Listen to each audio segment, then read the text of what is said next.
નમસ્કાર દર્શક મિત્રો, આપ જોઈ રહ્યા છો YNN ન્યૂઝ। હવે જોઈએ અગત્યના સમાચાર। સયાજીપુરા ગામ પાસે બે કોમના યુવાનો વચ્ચે મારામારીનો મામલો। ડીસીપી લીના પાટીલનું નિવેદન। ગત રાત્રે 9:30 કલાકે બે જૂથ વચ્ચે મારામારી થઈ હતી। 5 લોકો ઇજાગ્રસ્ત થયા હતા। 4 આરોપીઓની ધરપકડ થઈ હતી। કેટલાક બાળકો ક્રિકેટ રમતા હતા, જેને લઈને બોલાચાલી થઈ હતી। બાદમાં સમાધાન માટે ગામમાં બે કોમના યુવકો સમાધાન માટે ભેગા થયા હતા। મામલો બીચકતા એક કોમના યુવકોએ હથિયારથી હુમલો કર્યો હતો। કુલ 5 પૈકી એક ઇજાગ્રસ્ત ગંભીર છે। હાલ એઝાઝ પઠાણ, મોઇન પઠાણ, સોહિલ દિવાન અને ઉર્વિશ પઠાણની ધરપકડ કરી છે। સાહિલ પઠાણે ચપ્પુથી હુમલો કર્યો હતો। ઉર્વિશ પઠાણ અગાઉ જુગારના ગુનામાં પકડાયેલો છે। હત્યાની કોશિશ સહિતની કલમો લગાવી ગુનો નોંધાયો છે। Reporter Rahul Rajput, YNN news, Vadodara.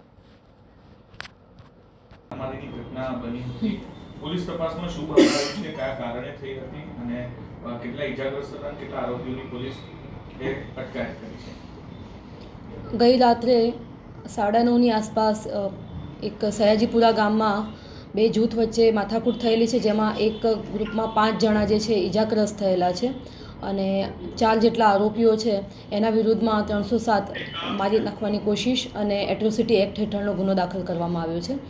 બનાવની વિગત એવી છે કે સાંજના સમયે અમુક છોકરાઓ ક્રિકેટ રમતા હતા અને એ દરમિયાન બે વ્યક્તિઓ વચ્ચે બોલાચાલી થઈ હતી અને એ બોલાચાલીને થતાં અમુક લોકો એમને છૂટા પાડ્યા હતા। ત્યારબાદ સમાધાન કરવાના માટે ઈંડાની લારી છે સયાજીપુરા ગામમાં, ત્યાં બધા ભેગા થયા હતા અને આ દરમિયાનમાં આરોપીઓ દ્વારા જે ભોગ બનનાર છે એમને ચપ્પુ દ્વારા એક જણાને પેટમાં છુરીનો ઘા મારવામાં આવ્યો હતો અને એમને ગંભીર ઈજા થયેલી છે અને અન્ય લોકોને પણ સામાન્ય ઈજા થયેલી છે અને આ બાબતે પોલીસને જાણ થતાં તાત્કાલિક પોલીસ ઘટના સ્થળ પર પહોંચી ગઈ હતી અને આ માથાકૂટ ચાલતી હતી દરમિયાન જ પોલીસ ત્યાં પહોંચી ગઈ હતી। બધાને છૂટા પાડીને આરોપીને ત્યાંથી લઈ આવેલા છે અને તમામ 4 આરોપીઓને ડિટેન કરી લેવામાં આવ્યા છે અને ફરિયાદ દાખલ કરીને આગળની કાર્યવાહી ચાલી રહી છે। કેટલા ઇજાગ્રસ્તો છે, તેમની શું સ્થિતિ છે?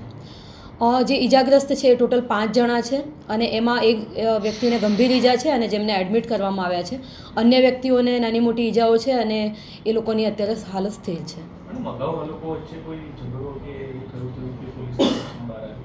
અત્યારે આપણી જોડે જે વિગત છે એમાં કોઈ બીજી કોઈ ગુનો દાખલ થયેલાનું ધ્યાનમાં નથી, પરંતુ તો પણ પોલીસ દ્વારા તપાસ ચાલુ છે કે ગઈકાલનો જે ઝઘડો થયો ક્રિકેટ રમવા બાબતનો, એના સિવાય અન્ય કોઈ અગાઉ માથાકૂટ થયેલી છે કે કેમ।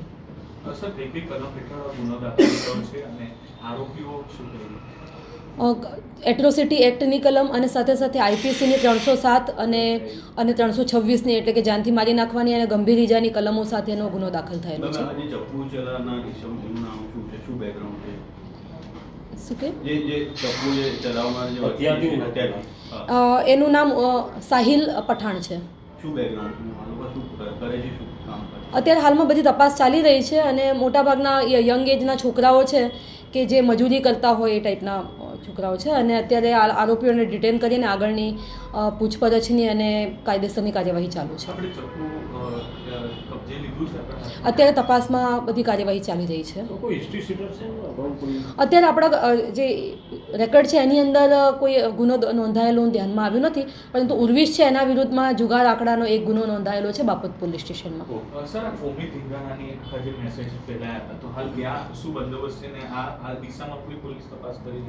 આ બનાવ બન્યો માથાકૂટ ચાલુ હતી એ જ દરમિયાન અમારી પોલીસ સ્ટેશનની PCR ત્યાં પહોંચી ગઈ હતી, એટલે કોઈ વધારે મોટું સ્વરૂપ નથી પકડાયું અને ત્યાંથી જ આરોપીને અને ફરિયાદીઓને છૂટા પાડીને પોલીસ દ્વારા આરોપીને ડિટેન કરી લેવામાં આવ્યો હતો, એક આરોપીને।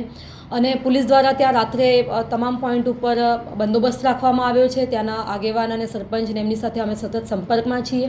બીજું કોઈ આ લોકોની અંદરની માથાકૂટના કારણે આ બનાવ બનેલો છે અને ક્રિકેટ રમવાને લઈને, પણ બાકી બીજા કોઈ બે ગ્રુપના સામસામે આવી ગયા હોય એવી કોઈ ઘટના નથી, જેથી કોમી ધીંગાણું જે કંઈ એના કરતાં અંદર જે ક્રિકેટ રમવા બાબતે અમુક છોકરાઓ જોતા હતા અને અમુક રમતા હતા અને એમાં બોલાચાલી થતાં આ બનાવ બનેલો છે, પણ અગાઉની કોઈ માથાકૂટ આમાં અત્યારે હાલમાં ધ્યાનમાં આવેલી નથી।